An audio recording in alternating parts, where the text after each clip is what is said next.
The county government of Mombasa invested, using our own resources, we invested and put up smart CCTVs across Mombasa.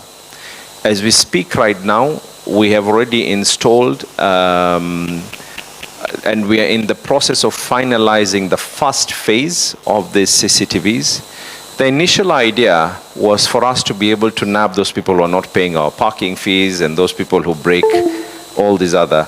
But then with the concept that NTSA has done, and I know that it has gone back again for public participations, Kenyans are known for being maybe exercising their constitutional rights. Some define it as notorious in litigation.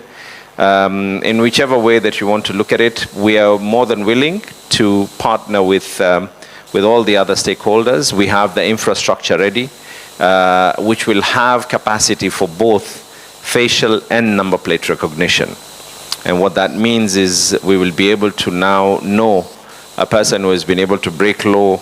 We can reverse back and know what has been their trend, what way that they've been able to use and so forth. Issues to do with data protection as well is part and parcel of that project that comes hand in hand together.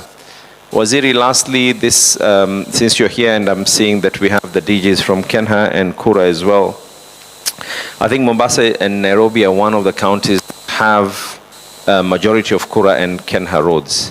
And a proposal that we have for yourself is bearing in mind that it is government to government. That means it is a county government with a national government state agency.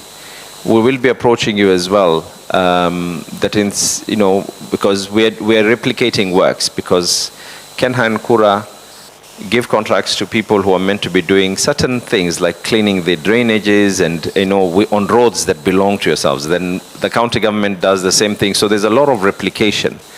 And we will be coming with a proposal to yourself that maybe allow us to be your handyman on the ground as a county government. And we can be able to do this. We can create terms of references. And we can also, we don't need to be paid upfront, or we don't need anything else. You just pay us based on the performance that we are able to do. You create a performance index and we can be able to do what needs to be able to be done.